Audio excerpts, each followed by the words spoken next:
하나님께서 오늘 이 말씀의 능력을 통해 우리 가운데 임하시고 하나님의 온전하신 뜻을 나타내실 줄로 믿습니다. 오늘 말씀은 하나님께서 유다를 지켜주셨을 때에 기도하는 사람, 믿음의 사람이 어려움에 대처하는 방법을 말씀해 주시는 장면입니다. 오늘 말씀은 이렇게 시작을 합니다. 13절과 14절 말씀을 보면 여로보암이 유다의 뒤를 둘러 복병하였으므로 그 앞에는 이스라엘 사람이 있고 그 뒤에는 복병이 있는지라. 유다 사람이 뒤를 돌아보고 자기 앞뒤에 적병으로 말미암아 여호와께 부르짖고 제사장들은 나팔을 부니라.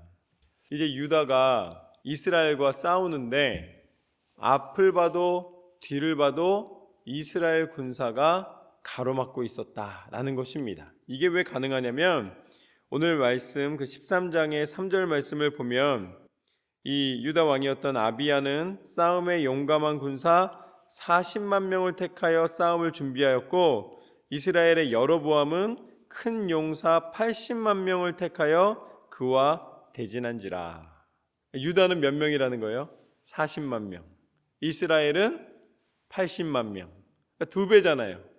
그렇기 때문에 이 유다를 갖다가 양쪽에서 앞과 뒤로 복병들을 뒤쪽에 보내서 앞으로도 전진을 못하고 뒤로도 도망을 가지 못하게 만드는 전략을 세운 것입니다.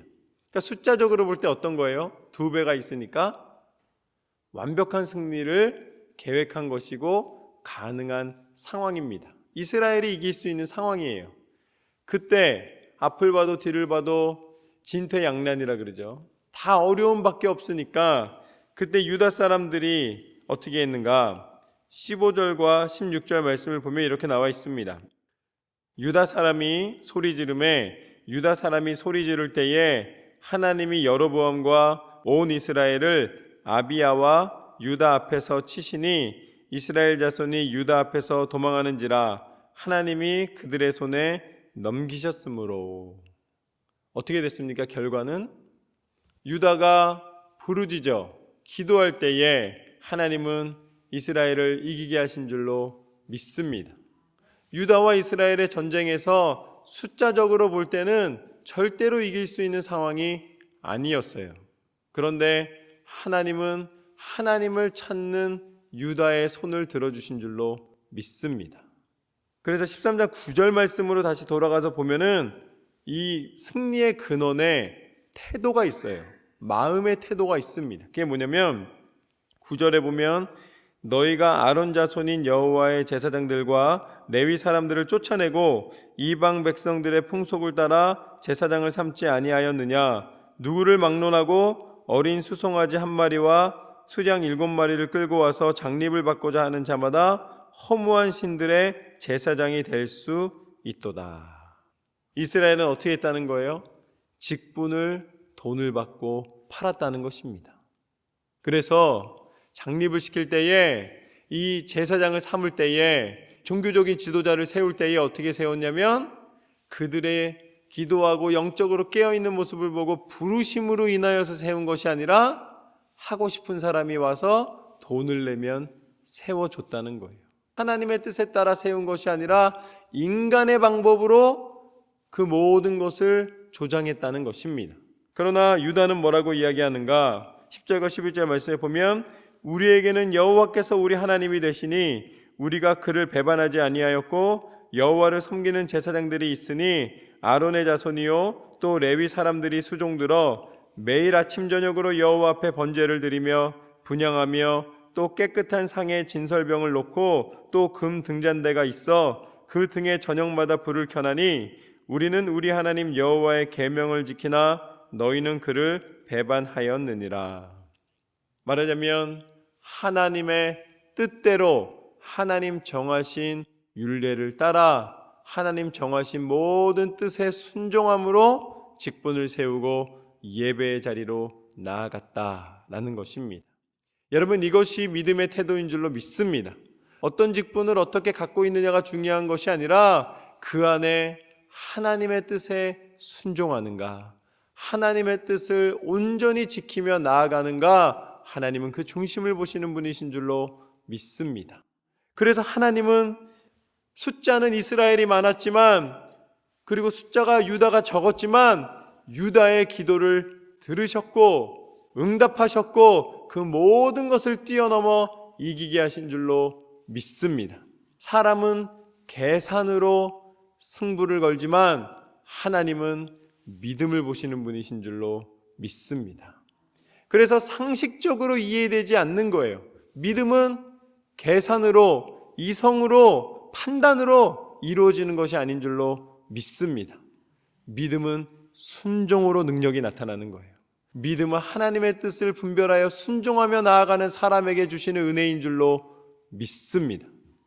그래서 오늘 앞으로 봐도 뒤를 봐도 이길 수 없을 것 같은 환경이 열리는 놀라운 은혜를 보게 되는 것입니다.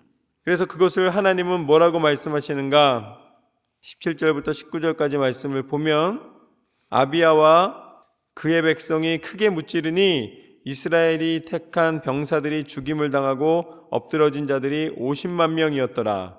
그때 이스라엘 자손이 항복하고 유다 자손이 이겼으니 이는 그들이 그들의 조상들의 하나님 여호와를 의지하였음이라.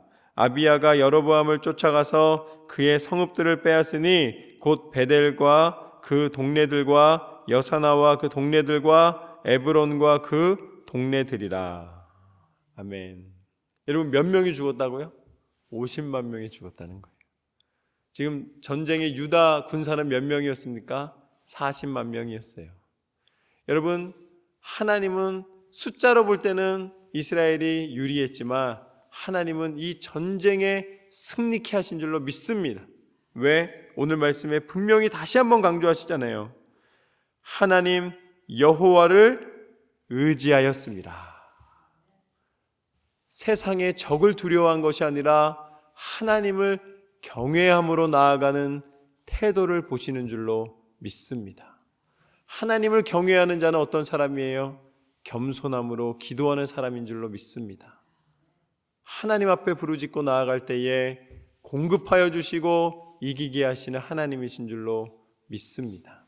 그래서 그 이후로 아비야 때에 여로보암이 다시 강성하지 못하고 여호와의 치심을 입어 죽었고, 아비야는 점점 강성하여 아내 14을 거느려 아들 22과 딸 16을 낳았더라. 아비야의 남은 사적과 그의 행위와 그의 말은 선지자 이도의 주석책에 기록되니라. 결국 하나님은 하나님의 축복을 부어주신 줄로 믿습니다. 이것이 하나님의 원리이며 하나님의 축복의 길입니다. 여러분, 눈에 보이는 것으로 우리는 싸우는 사람이 아니라 눈에 보이지 않는 것으로 하나님의 은혜를 누리는 삶, 그 믿음의 눈을 떠서 나아가는 삶, 그것이 바로 예수 그리스도께서 우리에게 허락하여 주신 영적인 삶인 줄로 믿습니다. 눈에 보이기에는 십자가의 길을 걸을 이유가 없는 거예요.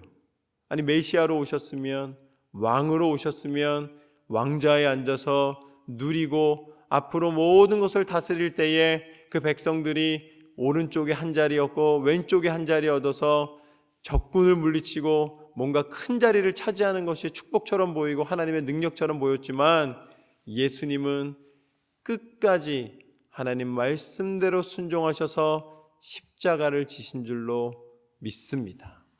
여러분, 그 길이 은혜의 길임을 믿으십시오. 예수님이 보여주신 그 십자가의 길을 통하여 세상의 계산으로 도저히 지불할 수 없었던 우리의 모든 죄의 대가를 완전히 지불해 주신 줄로 믿습니다. 그래서 십자가만이 우리의 모든 죄를 성결케 하시는 유일한 통로인 줄로 믿습니다. 예수님의 사랑을 의지할 때에, 예수님의 이름을 의지할 때에 우리의 기도의 능력이 되고 우리의 기도가 응답이 되고 우리의 기도를 통해 참 생명의 은혜를 입게 되는 줄로 믿습니다. 그것이 부활이요 생명이요 우리 가운데 허락하여 주신 하나님의 나라입니다. 날마다 하나님 앞에 순종함으로 그것이 진정한 능력임을 깨닫고 영적으로 깨어 나아가시는 저와 여러분의 삶이 되시기를 주님의 이름으로 축원합니다.